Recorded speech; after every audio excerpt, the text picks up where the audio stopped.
ಯಾರೋ ಹಿಂದೂಗಳು ಈದ್ ಮಿಲಾದ್ ಮೆರವಣಿಗೆ ಮೇಲೆ ಕಲ್ಲು ತೂರಾಟ ಮಾಡಿದರು ಅಂತ ಯಾವತ್ತಾರು ನೀವು ಸುದ್ದಿಯಾಗಿರೋದು ಕೇಳಿದ್ದೀರಾ?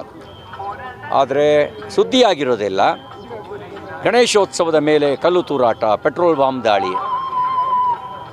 ರಾಮನವಮಿಯ ಶೋಭಾಯಾತ್ರೆ ಮೇಲೆ ಕಲ್ಲು ತೂರಾಟ ಅಂತ ಕೇಳಿದ್ದೀವಿ ಹೊರತು ಬೇರೆ ಕೇಳಿಲ್ಲ. ಕಾರಣ ಏನು ಅಂದರೆ ನಮ್ಮ ಮೂಲ ಚಿಂತನೆ, ಆ ಮೂಲ ಚಿಂತನೆಯಲ್ಲಿ ನಾವು ದೇವರನ್ನು ನೋಡುವ ಬಗೆ ಅದು ಸರ್ವವ್ಯಾಪಕವಾಗಿರೋದು. ದೇವನೊಬ್ಬ ನಾಮ ಹಲವು ಅಂತ ಭಾವಿಸ್ತೇವೆ. ಹಾಗಾಗಿ ನಮ್ಮ ಚಿಂತನೆಗೂ ಉಳಿದವ್ರ ಚಿಂತನೆಗೂ ಇರುವ ವ್ಯತ್ಯಾಸದ ಕಾರಣದಿಂದಾಗಿ ಹಿಂದೂಗಳು ಯಾರ ಮೇಲೂ ಕಾಲಿಕೆರೆದು ಜಗಳಕ್ಕೆ ಹೋಗಿಲ್ಲ. ಹಾಗಾಗಿ ನೀವು ನಮ್ಮ ತಾಳ್ಮೆ ಪರೀಕ್ಷೆ ಮಾಡಬೇಡಿ.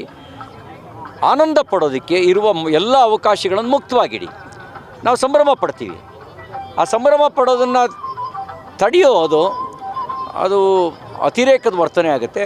ಸಂಭ್ರಮಿಸೋಕೆ ನಾವು ಇನ್ನೊಬ್ಬರಿಗೆ ಯಾರಿಗಾರು ತೊಂದರೆ ಮಾಡಿದ್ರೆ ಆಗ ನೀವು ಪ್ರಶ್ನೆ ಮಾಡಿ, ಆಗ ನಿರ್ಬಂಧ ಹಾಕಿ. ನಾವು ಸಂಭ್ರಮ ಪಡ್ತೀವಿ, ನಾವು ಖುಷಿ ಪಡ್ತೀವಿ.